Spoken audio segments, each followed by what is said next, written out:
A very warm welcome to all of my dear friends. My name is Mudit Dubey, and in this particular video, we are going to discuss the difference between the money market and capital market. ये जो video है ये LLB honours second semester के students के लिए है और ये आपके यूनिट 1 का टॉपिक है। अब स्टार्ट करते हैं। Difference between money market and capital market. Money market money market बेटा क्या होता है? मनी मार्केट वो मार्केट होता है जो आपकी शॉर्ट टर्म नीड्स को फुलफिल करने के लिए क्या किया गया है, बनाया गया है। ऐसे इंस्ट्रूमेंट जो आपकी शॉर्ट टर्म नीड्स को क्या करेंगे, फुलफिल करेंगे और विद इन 1 ईयर आपको उसका पैसा भी क्या कर देना है, रिटर्न कर देना है। फॉर एग्जाम्पल, आज की डेट में आपने कोई लोन लिया मनी मार्केट से, तो जो भी आपने लोन लिया है उसकी मैच्योरिटी मतलब उसको रिटर्न जो आप करोगे विद इन 1 ईयर कर दोगे। 1 साल के अंदर अंदर वो पैसा आपको जहां से भी आपने वो लिया था उसको क्या कर देना है, रिटर्न कर देना है। ये शॉर्ट टर्म फंड्स में डील करता है। ये बेसिकली किस में डील कर रहा है? शॉर्ट टर्म फंड्स, मतलब जो आपकी इंस्टेंट, जो तुरंत की तुरंत जो चीज़ें आपको ज़रूरतें हैं आपकी, उसको फुलफिल करने के लिए होता है। जो लोग कॉमर्स बैकग्राउंड से होंगे उनको पता होगा एक चीज़ होती है वर्किंग कैपिटल, मतलब डे टू डे के जो एक्सपेंसेस होते हैं उनको फुलफिल करने के लिए, या आपको किसी पैसे की एकदम से अर्जेंट रिक्वायरमेंट पड़ गई और वो पैसा आप जल्दी ही वापस कर दोगे, तो आप कौन से मार्केट में अप्रोच करोगे? आप अप्रोच करोगे मनी मार्केट में। ठीक है, मनी मार्केट का जो आपका मैच्योरिटी पीरियड होता है वो अप टू 1 ईयर होता है। अप टू 1 ईयर का मतलब क्या है? विद इन 1 ईयर आपको वो पैसा, जैसे कि मैंने बताया, वापस कर देना है। इससे अपोजिट में आपका आता है कैपिटल मार्केट। कैपिटल मार्केट में आपको कौन से फंड्स मिलते हैं? जैसे मनी मार्केट में शॉर्ट टर्म फंड्स मिल रहे हैं, तो कैपिटल मार्केट में ऑब्वियस बात है आपको कौन से फंड्स मिल रहे होंगे? लॉन्ग टर्म फंड्स मिल रहे होंगे, जिसका मैच्योरिटी पीरियड, ऑब्वियस बात है उसका maturity period more than 1 year ही होगा। मनी मार्केट का मैच्योरिटी पीरियड होता है विद इन 1 ईयर, और कैपिटल मार्केट का मैच्योरिटी पीरियड होता है मोर देन 1 ईयर। 1 साल बाद के ही बाद आप पैसा उसका पे करोगे, उससे पहले नहीं करोगे। इसीलिए मनी मार्केट को शॉर्ट टर्म फंड्स के लिए कहा जाता है और कैपिटल मार्केट को लॉन्ग टर्म फंड से डील करने के लिए कहा जाता है। तो the market which is dealing with short term funds is known as money market and the market which is dealing with long term funds is आपका कैपिटल मार्केट। पहला डिफरेंस हो गया शॉर्ट टर्म, कम समय के लिए मनी मार्केट, ज्यादा समय के लिए आपका कैपिटल मार्केट। मनी मार्केट में जो मैच्योरिटी पीरियड होगा वो विद इन 1 ईयर होगा, 1 साल के अंदर आप पैसा वापस भी कर दोगे। मगर कैपिटल मार्केट के अंदर आपका मैच्योरिटी पीरियड हमेशा क्या होगा? मोर देन 1 ईयर ही होगा। आप 1 साल के बाद ही अपना पैसा क्या करोगे? वापस करोगे। अब मतलब जो आपने पैसा उधार लिया होगा वो 1 साल के बाद ही क्या होगा? रिटर्न होगा। अगला, मनी मार्केट का जो मेजर पार्टिसिपेंट है, सबसे बड़ा जो पार्टिसिपेंट है, पार्टिसिपेंट मतलब जो लोग ऐसा लोन प्रोवाइड करते हैं जो उस पर्टिकुलर मार्केट में हैं, सबसे बड़ा पार्टिसिपेंट है reserve bank of India, RBI. RBI सबसे ज्यादा शॉर्ट टर्म लोन प्रोवाइड करता है on the behalf of government obviously. इसके बाद जितने भी आपके कमर्शियल बैंक्स हैं, commercial banks, PNB, SBI, HDFC, ICICI, axis bank, ये सारे क्या हैं? आपके कमर्शियल बैंक्स हैं। ये सब भी आपको कौन सा क्या कहते हैं, लोन प्रोवाइड करेंगे? शॉर्ट टर्म लोन प्रोवाइड करेंगे। और किसके मेजर पार्टिसिपेंट्स हैं ये मेजर पार्टिसिपेंट है मनी मार्केट के। उसके अलावा कोई और फाइनेंशियल इंस्टीट्यूशंस भी हो सकते हैं। एलआईसी है, जैसे एलआईसी भी लोन प्रोवाइड करता है आज की डेट में। तो ये सारे मनी मार्केट के क्या हैं? पार्टिसिपेंट्स हैं। मनी मार्केट के ये सारे पार्टिसिपेंट है। नेक्स्ट आता है आपका कैपिटल मार्केट के पार्टिसिपेंट्स कौन होंगे?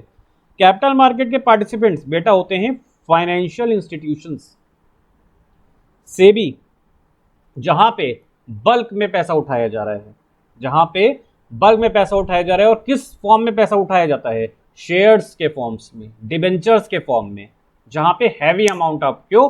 क्योंकि भैया आपको लॉन्ग टर्म काम करना है। लॉन्ग टर्म काम करना है, उसमें क्या लगेगा? आपका हैवी फंड्स ही लगेंगे, छोटे मोटे फंड तो लगेंगे नहीं उसमें। तो जहां पे आपके हैवी फंड्स यूज में आ रहे हैं वो सारा किस में आएगा? आपका कैपिटल मार्केट में आएगा। तो major participant in money market is whom? RBI. And in capital market there are various financial institutions, banks भी आते हैं, फॉरेन इन्वेस्टर्स भी आते हैं, एफडीआई तक आता है, फॉरेन डायरेक्ट इन्वेस्टमेंट भी लॉन्ग टर्म में ही आएगा या कैपिटल मार्केट का ही पार्टिसिपेंट कहलाएगा। जिन इंस्ट्रूमेंट्स के थ्रू ये लोन प्रोवाइड किया जाता है मनी मार्केट में, वो है commercial bill, treasury bill, certificate of deposit.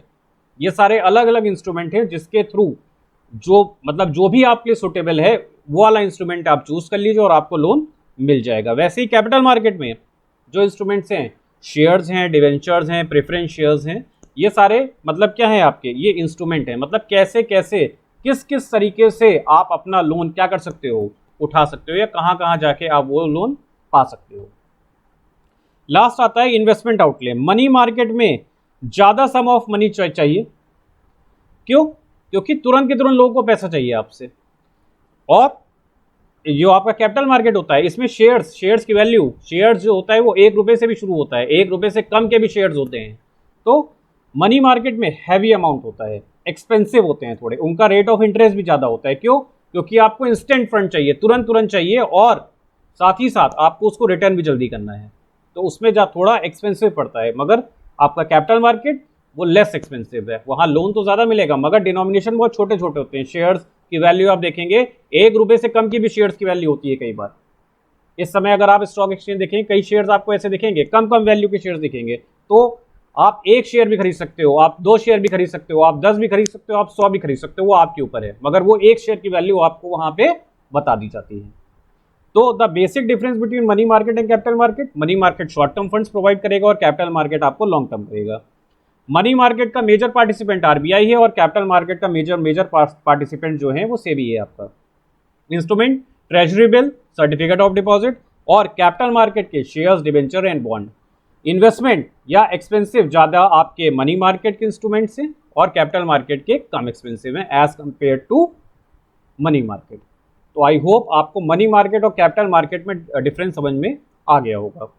अब हम अपने नेक्स्ट शॉर्ट नोट की तरफ चलते हैं, जो कि है हमारा इन्फ्लेशनरी गैप। इन्फ्लेशनरी गैप ये जो कॉन्सेप्ट दिया वही हमारे पुराने दोस्त कीन्स ने ये कॉन्सेप्ट जो दिया है वो ध्यान में रखते हुए ये दिया है, जैसे समझिए आपने एक अनुमान लगाया कि हमारे प्रोडक्ट की डिमांड, मान लेते हैं 1 महीने में 10,000 यूनिट्स की डिमांड होगी, 10,000 यूनिट्स हमारे प्रोडक्ट मांगे जाएंगे मार्केट में, मगर वो डिमांड हो गई मान लीजिए 12,000 या 15,000। जब डिमांड बढ़ गई तो आपका प्राइस भी क्या हो गया, इंक्रीज करेगा कि नहीं करेगा? भाई आपने प्रोडक्शन 10,000 का किया है, अब आपको 10,000 आप बेच पाओगे, मगर डिमांड कितने की हो रही है, 12,000 या 15,000 की हो रही है। आपकी कैपेसिटी ही नहीं है, साथ ही साथ आपकी रिसोर्सेज पूरी तरीके से क्या हो चुकी हैं, एम्प्लॉय हो चुकी हैं, यूटिलाइज हो चुकी हैं। तो आपके पास रिसोर्सेज ही नहीं है कि आप 10,000 के ऊपर अपना प्रोडक्शन बढ़ा पाओ। तो आप क्या करोगे? जो रैशनल बिजनेसमैन होगा, जो बिजनेसमैन ऐसा अपना फायदा देखेगा, वो क्या करेगा, जो 10,000 यूनिट है इसी का पैसा क्या करेगा, इंक्रीज करेगा। क्यों? क्योंकि लेना सबको है, इकोनॉमी में लेना सबको है वो चीज। अब वो क्या करेगा, 10,000 का पैसा इंक्रीज कर देगा। जब वो इंक्रीज कर देगा तो वही लोग ले पाएंगे जो जिनके पास उस चीज को खरीदने की क्या होगी, क्षमता होगी। तो जो जितना डिफरेंस आएगा, जितना सोचा था और उससे कितना ऊपर हो गया, वही हमारा क्या है, इन्फ्लेशनरी गैप है। व्हाट वी हैव थॉट कि हमारी इतनी डिमांड होगी, मगर उससे अगर ऊपर की आ गई तो हमारे लिए क्या हो गया, इन्फ्लेशनरी गैप हो गया। मतलब प्राइस का चेंज हो गया। 10,000 ही का मैंने सोचा था, मगर अब डिमांड आ रही है 12,000 या 15,000। तो ऑब्वियस बात है, जो डिफरेंस डिमांड आ रही है, और मैं 10,000 के ऊपर बना भी नहीं सकता हूं। तो जो डिफरेंस डिमांड आ रही है, जो चीजें एक्सेस में आ रही हैं, उनके लिए हम क्या करेंगे, उनके लिए बेटा हम ये करेंगे कि हम अपनी जो हमने प्रोडक्शन किया है उसी की डिमांड को हम क्या, उसी के प्राइस को हम क्या कर देंगे, इंक्रीज कर देंगे। तो क्या हो जाएगा, इन्फ्लेशन वर्ड का मतलब प्राइस का बढ़ना। तो प्राइस का बढ़ना हमने पढ़ा था जब अभी हमने इन्फ्लेशन पढ़ा था कि एक होता है demand pull inflation. Demand pull inflation कब आता है, जब एक्सेस डिमांड हो जाती है, तो अपने आप चीज़ों के दाम क्या होने लगते हैं, बढ़ने लगते हैं। तो इसी को हम क्या कहते हैं, इन्फ्लेशनरी गैप कहते हैं। जो सोचा उससे ज़्यादा का डिमांड हो गई, हमने सोचा 10,000, डिमांड हो गई 15,000, 12,000, उससे ज़्यादा की हो गई, तो क्या होगा, ऑब्वियस बात है जो हमने प्रोडक्शन किया है उसको अब हम महंगे में बेचेंगे। नॉर्मल क्राइटेरिया भी है, अगर किसी की डिमांड ज़्यादा हो जाती है तो उसका प्राइस भी उसी हिसाब से बढ़ जाता है। जैसे फिल्म स्टार्स, जो जितना ज़्यादा फेमस फिल्म स्टार है उसका प्राइस उतना ज़्यादा होगा, उसकी डिमांड उतनी ज़्यादा होगी। क्यों? क्योंकि उसने एक्सपेक्ट किया, शुरू पहले धीरे धीरे से स्टार्टिंग करता है, उसके बाद जब वो अपने एक लेवल पहुंच गया उसके बाद वो अपना प्राइस बढ़ा देगा। क्यों? क्योंकि सब लोग उसको डिमांड करने लगेंगे, और जब सब उसको डिमांड करेंगे तो ऑब्वियस बात है वो अपना प्राइस बढ़ाएगा। यही सेम फंडा आपका कमोडिटीज में भी चलता है। कमोडिटीज में भी क्या हो रहा है, पहले उन्होंने प्रोडक्शन किया, फिर धीरे धीरे करके वो क्या करेंगे, डिमांड बढ़ाएंगे। अगर लोग ने डिमांड बढ़ाई तो वो क्या करेंगे, उसका अपना प्राइस बढ़ाना शुरू कर देंगे। तो difference what we have assumed या व्हाट वी हैव थॉट और एक्चुअल जो डिमांड हुई उसके बीच का, और उसकी वजह से जो हमारे प्राइस में राइज होता है, डिमांड में जो राइज हो रहा है उसको नहीं कह रहा हूं, जो हमारे प्राइस में राइज हो रहा है उसकी वजह से, उसको हम कहते हैं इन्फ्लेशनरी गैप। डिमांड ज्यादा बढ़ने की वजह से जो हमारे प्राइस में इंक्रीज होता है उसको हम कहते हैं इन्फ्लेशनरी गैप। तो इस पर्टिकुलर वीडियो में हमने डिफरेंस पढ़ा money market and capital market में, और दूसरा कॉन्सेप्ट जो हमने पढ़ा वो था इन्फ्लेशनरी गैप। आई होप आपको समझ में आ गया होगा। Thank you.